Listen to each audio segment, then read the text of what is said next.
Buenas noches. Vamos a disertar hoy sobre el rol de la docencia universitaria en los desafíos de la universidad latinoamericana del siglo XXI. Esto continuando con el contexto del diplomado en docencia universitaria que realiza la Universidad Marítima del Caribe, y estamos analizando aquí el rol de la universidad, y hablamos ya de su evolución,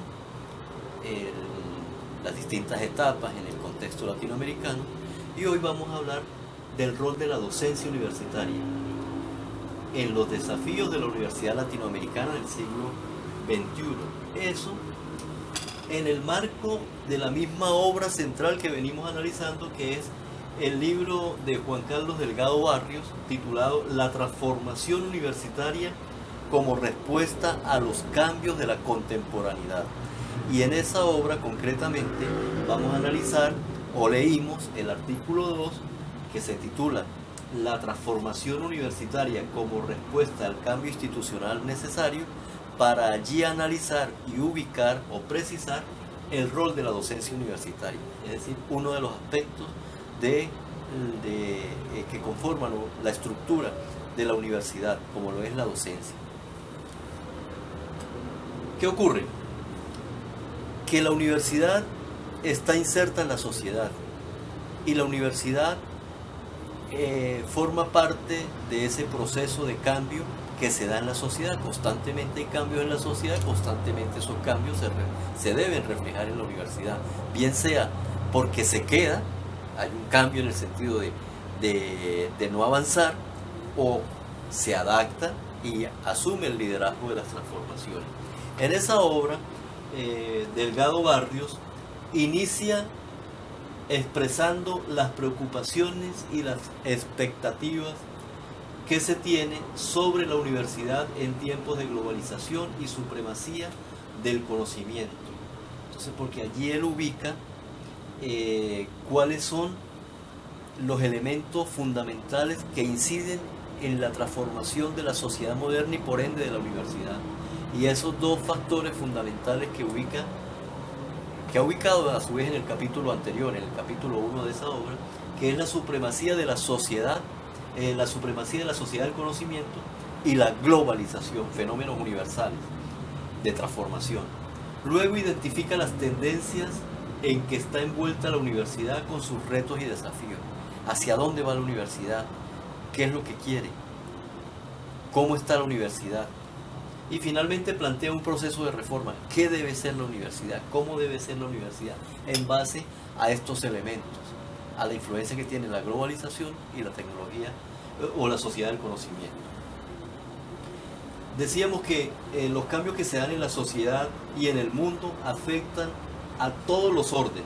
La universidad debe dar respuesta a las demandas del entorno. Entonces ahí hay un desafío para la universidad, dar respuestas a las demandas del entorno. ¿Qué aspira la sociedad? La sociedad aspira beneficios, bienestar. Y en cuanto a eso, la universidad tiene que procurar dárselos mediante su reforma o transformación en todos sus aspectos. Pero aquí vamos a analizar cómo en el área docente se da o se puede dar, o cuáles son los aspectos de esa transformación para adaptarse a esas realidades.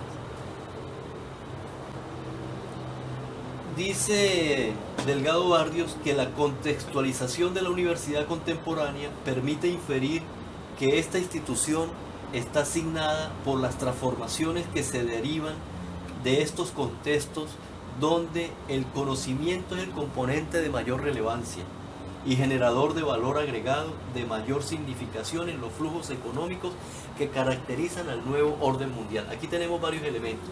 Uno de ellos es que le da relevancia al componente conocimiento, al conocimiento.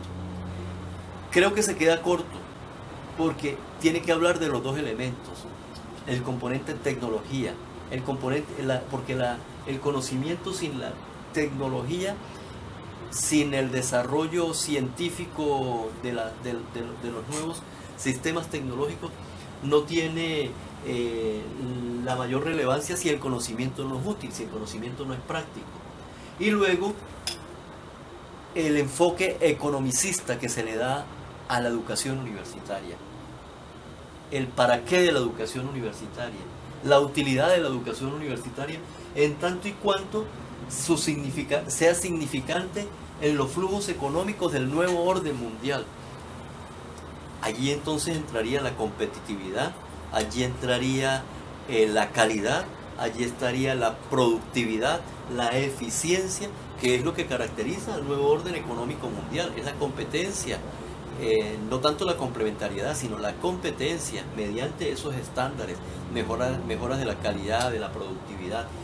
Y entonces este trabajo o este análisis propende hacia una visión economicista. Habrá que revisar eso con posterioridad, si esa visión economicista es correcta o es suficiente, porque la educación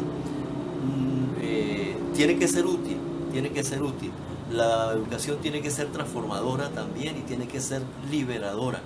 En consecuencia, quizás quedarnos solo con lo económico es ver uno de los aspectos fundamentales, por supuesto, el aspecto de bienestar social, de desarrollo económico, contribuir al desarrollo económico y por ende para mejorar el desarrollo social. ¿Qué se le critica a la universidad hoy en día? En este contexto se le critica a la universidad si es útil o no es útil, lo inadecuado que es el sistema universitario.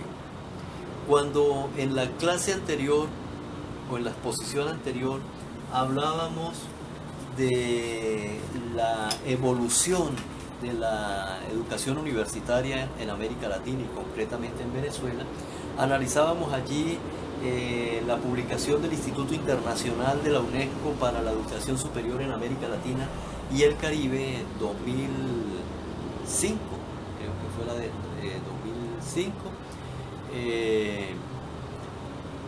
donde se hacían unos planteamientos o unos análisis estadísticos de la situación de la universidad latinoamericana para el momento, pero también se hacían unas proyecciones o se marcaron unas expectativas hacia futuro, que como ese documento tiene más de 15 años, decíamos en esa exposición que es como el momento de analizarlo, de saber qué se ha logrado, qué se ha alcanzado, en base a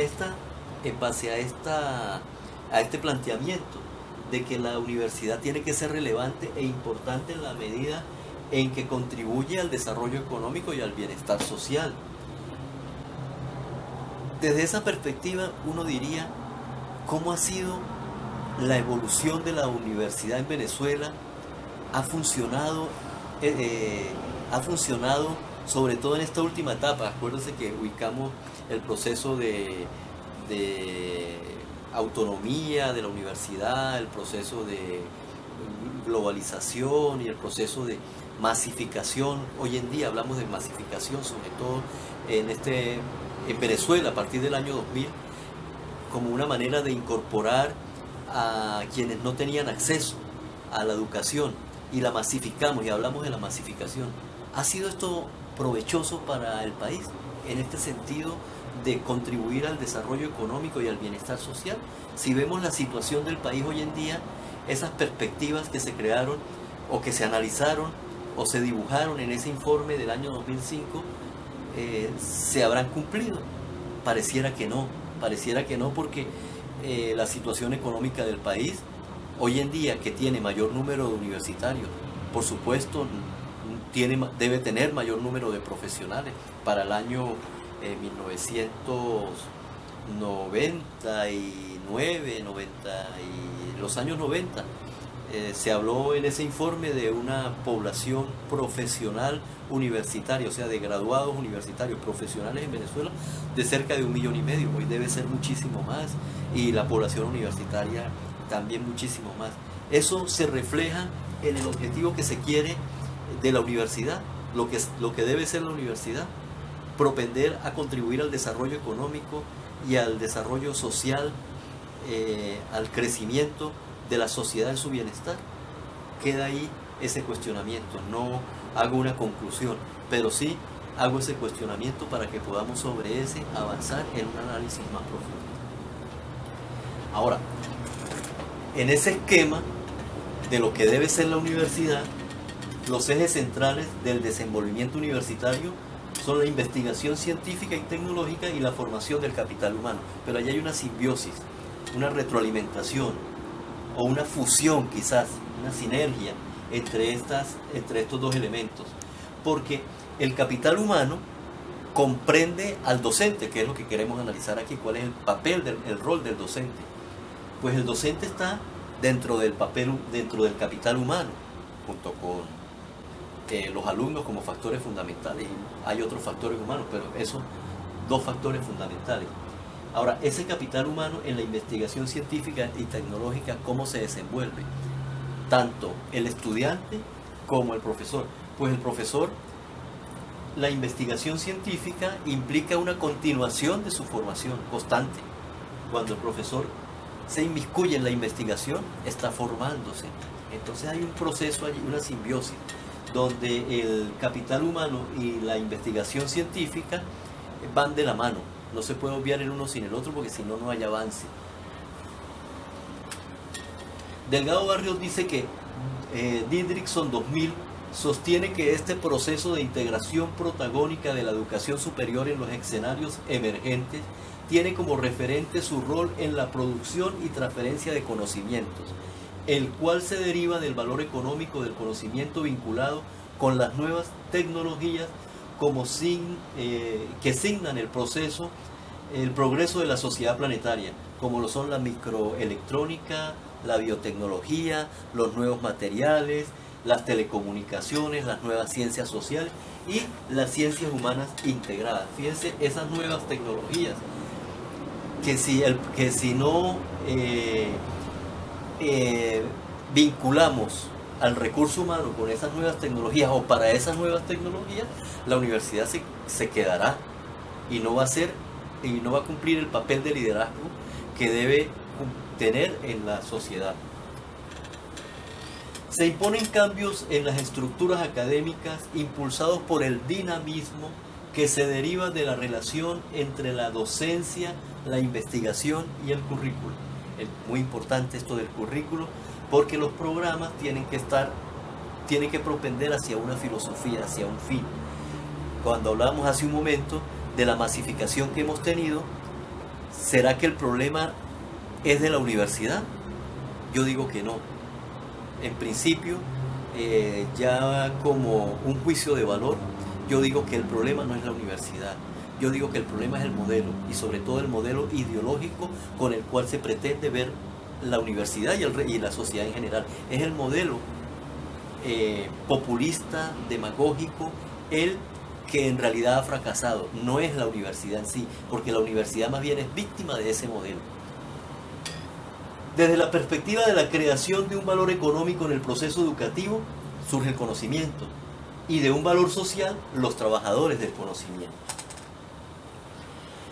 Podemos concluir resaltando algunos aspectos relevantes del rol de la docencia universitaria ante los desafíos de la Universidad Latinoamericana del siglo XX en base a lo que hemos dicho. Allí encontramos entonces que las demandas de la universidad como líder del proceso educativo implican transformaciones en sus paradigmas y esquemas de formación de los recursos humanos. Allí entra el factor docente, como lo analizamos ya. Aumentar el esfuerzo en la formación de docentes en ciencias aplicadas y ciencias y tecnologías. ¿Por qué? Por lo mismo de que la visión que aquí se da es una visión economicista, de utilidad. En consecuencia, las ciencias aplicadas son las que deben propender. Y reorientar entonces al docente de las disciplinas inútiles, sin un valor a la contribución económica. Y allí queda planteado otro dilema. ¿Es ese el teos de la universidad? ¿Esa es la esencia de la universidad? ¿Ser simplemente utilitaria o también ser liberadora? En consecuencia, no habría que eliminar o dejar de un lado las ciencias puras, la filosofía, sino que hay que combinarlas, hay que conjugarlas, hay que definir la universidad que se quiere. Y finalmente, el docente como el docente en sí, el docente digno, la dignificación del docente, la docencia, los recursos, la remuneración y la calidad. El educador, el docente, necesita recursos en el entorno en el que se desenvuelve, en el que trabaja, pero además necesita una remuneración digna que le permita vivir con el nivel de dignidad y de reconocimiento social que debe tener el docente. Y eso redundará en la calidad, porque si no hay calidad no podremos alcanzar esa aspiración de ser una universidad pionera o líder en el proceso de desarrollo económico y de bienestar social.